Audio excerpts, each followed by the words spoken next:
중국 우한에서 시작되어서 또 온 전역에 퍼지게 되고 또 세각 나라에도 퍼지게 되었습니다. 근데 처음에 퍼질 때에 아주 화제가 된 사건이 하나 있었는데 1월 27일, 28일 그쯤에 우한의 어느 한 병원에 30세 되는 간호사, 여자 간호사가 삭발을 했습니다. 머리를 완전히 빡빡 깎았습니다. 사람들이 깜짝 놀랐죠. 그래서 알고 보니까 왜 그러냐면 이 간호사가 30세인데 두 아이의 어머니였고 또 이 병원에서 코로나 환자들을 돌보는 그런 일을 했습니다. 왜 머리를 잘랐느냐? 왜 삭발까지 했느냐? 옷을 먼저 이제 아침에 일찍 일어나가지고 빨리 와야 되기 때문에 머리를 다듬을 시간도 없는 거예요. 그래서 아예 머리를 깎아버리고 그리고 또 머리카락이 날리고 이러면 이 바이러스라든가 박테리아라든가 이런 거 붙을 수가 있으니까 아예 그냥 삭아가 버렸대. 그래서 제일 아름다운 간호사 이런 화제로 그렇게 기사가 나온 적도 있습니다. 다른 사람들이 보기에는 참 이렇게 저렇게 꾸밀 수도 있는데 어떻게 왜 그걸 다 깎아버렸느냐, 예쁜 머리를. 알고 보니까 이런 속사정들이 있었던 것입니다. 우리가 뭔가를 위해서 더 큰 것을 위해서 작은 것을 희생할 수 있습니다. 단지 그것이 내게 그렇게 중요한 것으로 다가오지 않는지 다가오는지에 따라서 다르게 생각을 하는 것 뿐입니다. 오늘 우리가 어떤 본문을 보게 되면 사도 바울이 음식에 대해서 다시 한번 얘기하고 있습니다. 이 음식 문제는 그 당시 유대인들에게 있어서는 작은 문제 아니었습니다. 유대법에 따르면 어떤 음식을 먹어도 되고 어떤 음식을 먹으면 안 된다. 수많은 음식에 대한 그런 법이 있고 또 그 당시에 예수님을 믿는 기독교인들은 여전히 구약의 어떤 율법적인 그런 생각들을 가지고 있기 때문에 그러면 우리 바깥에서 사오는 음식 예를 들어서 먹을 수 있는 양고기라든가 소고기 이런 것들도 우리가 사와서 먹을 수는 있는데 그런데 그 고기가 우리에게까지 오면서 제사상 앞에 들어갔다가 나오는 그런 고기도 있을 수 있지 않느냐. 우리도 화목제물로 제물을 드렸다가 다시 그것을 가져다가 먹는데 이방인들도 자기 우상한테다가 그렇게 제물을 드렸다가 다시 내려가지고 팔 수도 있는 거 아니냐. 참고로 지금 이슬람 교도들이 소고기나 양고기를 팔 때도 그렇게 팝니다. 신에게, 자기들이 믿는 신에게 드렸다가 그리고 잡는 거예요. 예. 옛날도 지금도 그런 것들이 있는 거예요. 그러면 우상에게 드렸던 것을 우리가 먹으면 우리가 우상의 제물에 참여하는 것이 되고 그러면 우리가 그리스도와 하나가 되어야 되는데 예수님의 잔과 예수님의 떡으로 예수님과 하나가 되어야 되는데 우상의 이런 제물이 되었던 것들을 먹으면 우리가 또 우상하고 하나가 되는 것이 아니냐 이렇게 신앙적인 의문을 제기하는 사람들이 있었습니다. 그래서 여기에 관해서 사도 바울이 사실 로마서를 보게 되면 거기도 기록되어 있고 오늘 본문에도 기록이 되어 있는데 만약에 결론은 그렇습니다.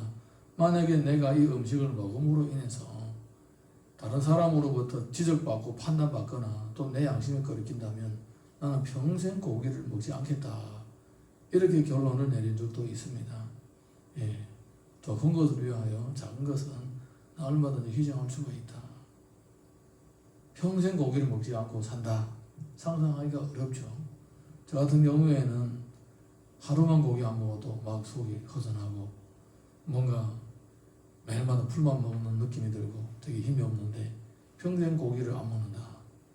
참 쉽지 않는 그런 일인 것 같습니다. 사도 바울은 단호하게 얘기합니다. 내가 만약에 이 바깥에서부터 오는 이런 육식을 함으로써 다른 사람으로부터 제물을 이방인 제물, 귀신에게 드렸던 제물을 먹는다라는 판단을 받을 것 같으면 아예 나는 먹지 않겠다. 이런 얘기를 하는 거예요. 어느 날 우리가 신앙생활을 할 때에 바로 이런 성경적인 가치관과 또 바른 신앙관이 필요합니다. 이것도 좋고 저것도 좋고 뭐 좋은 것이 좋은 것이지 물에 술을 타고 술에 물을 탄 듯 이렇게 흐리멍텅하게 신앙생활하는 것이 아닙니다. 할렐루야. 옳고 그렇고 분명해야 됩니다. 예. 옳고 그렇고 분명해라는 것은 남을 지적하라는 것이 아니고 내가 어떻게 해야 될지에 대한 확실한 그런 가치관이 주어져 있어야 된다는 것입니다. 예. 오늘 우리 읽었던 내용 23절에서 24절 읽어보겠습니다. 시작. 모든 것이 가하나 모든 것이 유익한 것은 아니요 모든 것이 가하나 모든 것이 떡을 세우는 것이 아니니 누구든지 자기의 유익을 구하지 말고 남의 유익을 구하라. 성도라면 자기의 유익을 구하지 말고 남의 유익을 구하라는 것입니다. 아멘입니까? 네. 누구든지 자기 유익을 구하고 누구든지 자기 유익을 구하지 말고 이렇게 되어 있습니다. 그러면 이 누구든지가 누구를 가리키는 겁니까? 안 믿는 사람을 가리키는 겁니까? 믿는 우리를 가리키는 것입니다. 믿는 사람들은 누구든지 이렇게 됩니다. 그러면 믿는 사람들의 삶의 중심은 예수 그리스도의 사랑을 실천하는 것입니다. 할렐루야. 그래서 성도들을 소금으로 비유합니다. 소금은 맛을 내려면 자신을 녹여야 됩니다. 어떤 모습으로든지 녹여야 자기의 몸이 사라지면서 맛을 내는 것입니다. 그리고 등불로 표현했습니다. 다 꺼질 때까지 불태워서 자기가 사라질 때까지 끝까지 불태워서 없어지면서까지 그리스도의 사랑을 실천할 것을 보여주고 있는 것입니다. 이 하나님을 사랑하고 이웃을 사랑하는 절대적인 가치 앞에서 다른 것은 얼마든지 희생할 수 있어야 된다는 겁니다. 마가복음 10장 45절 보게 되면 인자가 온 것은 섬김을 받으려 함이 아니라 도리어 섬기려 하고 자기 목숨을 많은 사람의 대속물로 주려 함이라. 예수님은 택한 백성들의 속죄를 위하여 자기의 목숨을 내어주셨습니다. 그러니까 죽기로 작정하셨다 그 말입니다. 누가 예수님의 목숨을 강제적으로 빼앗아간 것이 아닙니다. 예수님은 얼마든지 피할 수가 있었습니다. 심지어 피해야 될까 피하지 말아야 될까 그것을 놓고 3시간 동안이나 겟세마네 동산에서 기도하고 또 기도하고 또 기도하셨습니다. 그리고 스스로 그 길을 목숨을 버릴 것을 선택했습니다. 여러분 신앙생활 한다는 것은 그냥 기도 좀 하고 뭐 엉켰던 문제가 좀 풀리고 재정이 좀 풍요로워지고 자녀들이 좀 잘 되고 뭐 아픈 병이 치료가 되고 뭐 그냥 이런 문제가 아닙니다. 이거는 세계관의 문제요, 가치관의 문제요, 인생관의 문제입니다. 인간의 근본 문제입니다. 그래서 처음부터 예수님은 나를 따르려거든 나의 십자가를 지고 나를 따르라고 하는 것입니다. 먹고 마시고 이런 것만 구하려면 이방인들도 그렇게 한다는 거예요. 무슨 말입니까? 그거는 모든 종교인들은 다 그렇게 한다는 거예요. 여러분 그리스도인의 신앙의 핵심 목표는 바로 예수님을 닮아가고 예수님을 따라가는 것입니다. 이 목적과 목표가 없으면 그거는 기독교인의 겉옷을 입은 종교인 뿐입니다. 예수님은 이렇게 자신이 수많은 영혼들의 죄를 속하기 위하여 목숨을 내어주셨습니다. 그리고 요한복음 13장 13절에서 14절 보게 되면 너희가 나를 선생이라 또는 주라 하니 너의 말이 옳도다. 내가 그러하다. 내가 주와 또는 선생이 되어 너희 발을 씻었으니 너희도 서로 발을 씻어주는 것이 옳으니라. 예수님은 직접 몸소 행하면서 섬김의 도를 가르쳤습니다. 어떻게 사랑을 실천하는 것인지 난 모르겠다라고 핑계를 댈 수 없을 정도로 뼈속까지 파고들 정도로 자신이 본보기를 보여주셨습니다.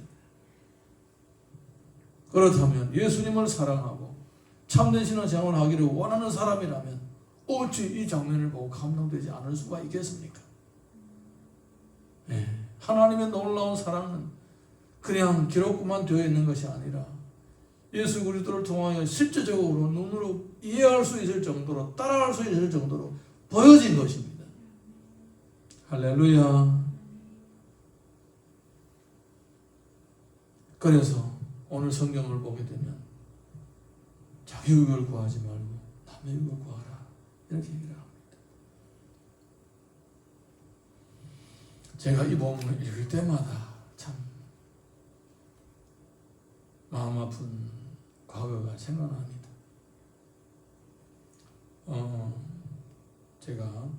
제 아내가 여기 자리에 있어서 좀 죄송하지만 제가 처음에 만났던 자매가 있었는데 굉장히 이기적이에요. 네. 굉장히 이기적인 거예요. 그래서 언제 한번 얘기를 하면서 지적을 했어요. 지적을 하면 원래 안 되잖아요. 지적을 했어요. 지적을 했더니 중국말로 조선족인데 조선족 자매는 중국말로 런부거이지 텐주띠미에 이러더라고요. 사람이 어디 자기를 위하지 않는 사람이 있느냐. 나중에 제가 일부러 그것을 찾아봤습니다. 그 말을 누구 했느냐면 아주 유명한 중국의 유명한 사람이 한 거예요. 그런데 표면적으로 들어볼 때는 사람이 자기를 위하지 않으면 하늘과 땅 그 사람을 망하게 한다 이런 의미로 받아들인 것 같더라고요. 그래서 나중에 제가 알고 보니까 그런 말이 아니더라고요. 굉장히 좋은 말인데 그렇게 이기적인 생각들을 합리화하는 데 사용하니까 그렇게 나쁜 말로 전락이 되는 거예요. 예, 나중에 헤어졌습니다만 그런 거더라고요.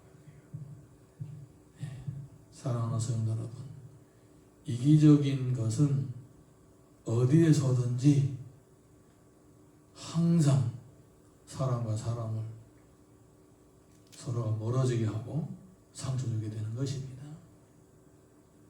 가정에서도 마찬가지입니다. 가정에서도 이기적이면 여러분 사람들 볼 때에 사람들 만날 때에 지나치게 이기적인 사람들은 꼭 그렇습니다.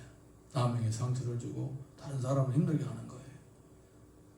그래서 그런 사람들은 처음에는 사람들이 있을 수도 있는데 시간이 오래 지나면 서서히 다 떠나게 됩니다. 옆을 다 떠나게 되는 거예요. 사람이 누가 자기를 위하지 않겠습니까? 자기를 위하지 않는 사람이 누가 있겠습니까? 그런데 오로지 자기만 위해서 산다면 그 주변에는 더 이상 사람이 없습니다. 아마 하나님도 안 도와주실 거예요. 왜냐하면 성경에서 가르치는 것은 그리스도의 사랑을 몸소 실천하는 것입니다. 할렐루야. 내가 예수님을 믿는다 하면서 쭉 자기중심적이라면 그것은 두 가지. 하나는 예수님을 믿지 않던가, 하나는 예수님을 믿는데 그냥 신앙의 가장 기초단계, 아직 어린 아이이기 때문에 그럴 수가 있는 것입니다.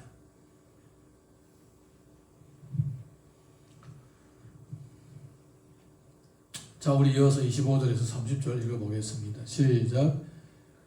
물을 시장에서 파는 것은 양심을 위하여 묻지 말고 먹으라. 이는 땅과 거기 충만한 것이 주의 것입니다. 불신자 중두가 너희를 청할 때에 너희가 가고자 하거든 너희 앞에 차려놓은 것을 무엇이든지 양심을 위하여 묻지 말고 먹으라. 누가 너희에게 이것을 제물이라 말하거든 알게 한 자와 그 양심을 위하여 먹지 말라.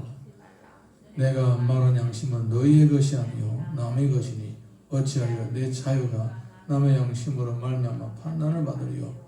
만일 내가 감사함으로 참여하면 어찌하여 내가 감사하는 것에 대하여 비방을 받으리요. 자신의 신앙 양심과 다른 사람의 신앙 양심을 위해서라면 그 음식을 먹지 말라는 것입니다. 제물의 음식을 먹지 말라는 것입니다.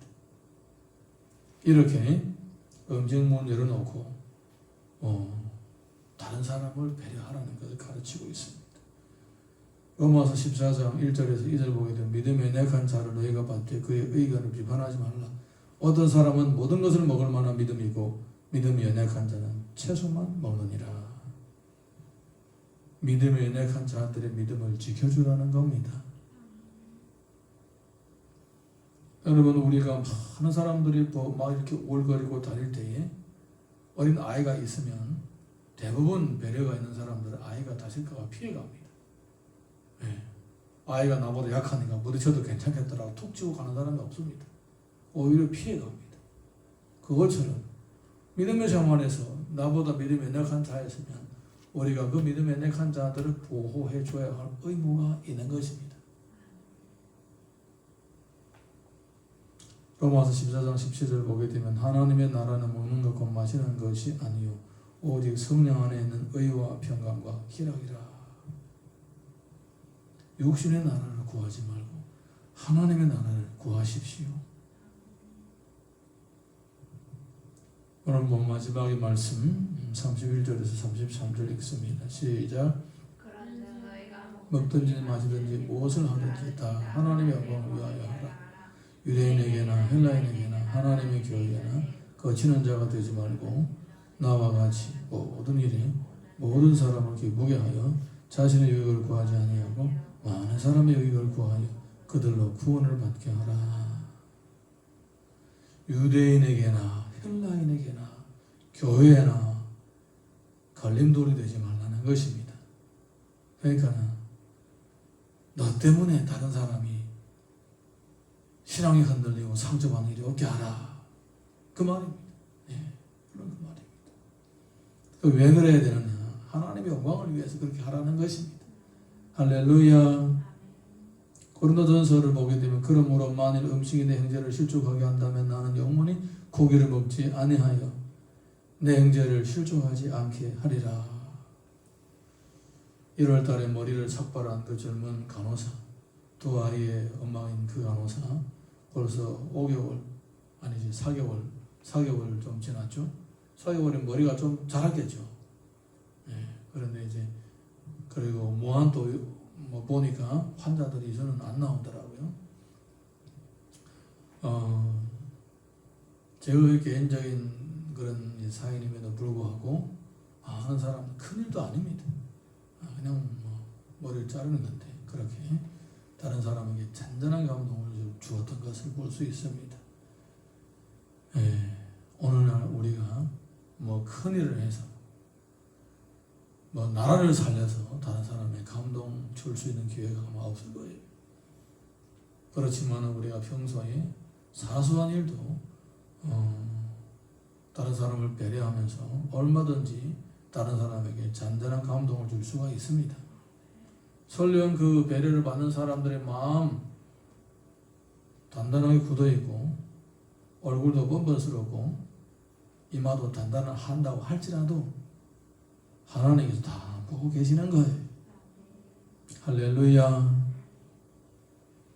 빌립보서를 보게 되면 각각 자기 일을 돌아볼 뿐더러 또한 다른 사람들의 일을 돌아보아 나의 기쁨을 충만하게 하라.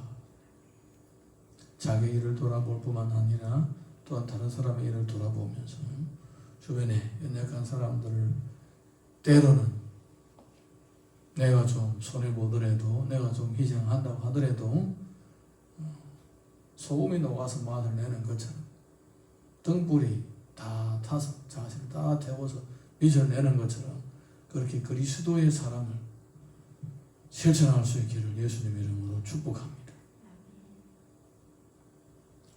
이는 내가 사는 것이 그리스도니 죽은 것도 유익함이라. 우리 안에서 그리스도가 사시도록 그렇게 사랑을 실천하라는 것입니다. 너희 중에 큰 자는 너희를 섬기는 자가 되어야 하리라. 성숙했다는 증거가 바로 배려와 섬김입니다. 내가 아직 남을 배려할 줄 모르고 섬길 줄 모른다면 아직까지 성숙하지 못한 겁니다. 아직까지 어린입니다. 나이하고 상관이 없습니다. 80 먹어도 자기밖에 모르면 그의 정신적인 상태, 정신 연령은 아직까지도 청소년 이하입니다. 미안한 얘기지만 사람이 인격이 성장하고 사회적으로 성장했다는 증거가 뭡니까? 바로 배려하는 마음이에요. 할렐루야.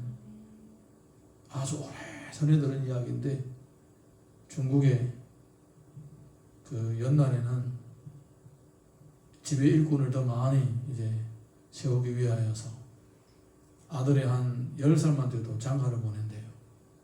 장가를 보내는데 좀 가난한 집에 젊은 여자 16, 18, 20 뭐 이런 데는 이런 집 가난한 집의 여자들을 이제 며느리로 데려온대요. 그래서 이제 어느 부잣집에 또 집에 일꾼들의 숫자를 늘리기 위해서 또 이렇게 미리 10살 먹은 아들에게 결혼시켜 주었대요. 결혼한 아내가 나이가 이제 20살 된 거예요. 그래 둘이 이제 같이 가정생활 하는데 뭐 그게 어느 부부입니까? 동생을 돌보는 거지. 10살 먹은 이 남편이 20살 먹은 이 마누라를 자꾸 놀아달라고 자꾸 괴롭히는 거예요. 시어머니는 일을 시키는데 자기는 이제 심심하니까 자꾸 마누라를 괴롭히는 거예요. 시어머니는 또 일을 시키니까 안 할 수도 없고 또 어린 남편 자꾸 놀아달라고 그러니까 괴로운 거예요. 바깥에서 일하는 자꾸 괴롭히니까 어떻게 할까 보니까 이 담 위에 이제 호박이랑 이렇게 자라서 올라가고 호박들도 이렇게 맺히고 그랬어요. 그래서 괴롭히니까 훌 들어서 담 위에다 올려놓은 거예요. 좀 내려오지 못하게 거기 있으라고 괴롭히지 말라. 그래서 일을 한 거예요. 그런데 시어머니가 마침 바깥으로 들어오면서 야, 니 왜 거기에 있니? 물어보는 거예요. 알면 만약에 이 새로 들어온 며느리가 자기 아들을 괴롭힌다는 걸 알면 얼마나 더 쉽사리를 주겠습니까? 순간적으로 긴장했는데 그래 이 어린 10살짜리 이 남편이 뭐라 하냐? 아, 내가 호박 달라고 올라왔어. 그랬대요. 10살짜리 아이가 자기 마누라라고 보필을 해준대요. 그 얘기를 하려고 한 거예요.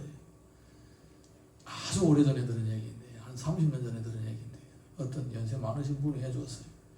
그래서 사람과 사람 사이에 나이 많다고 성숙된 거 아니라 배려해주는 것이 바로 성숙이라는 것을 보여주는 것입니다. 그리스도 안에서 어떤 사람이 큰 자냐? 남을 섬기는 자, 배려하는 자, 섬기는 자가 큰 자인 거예요. 할렐루야. 우리 찬양 하나 부르고 기도하겠습니다.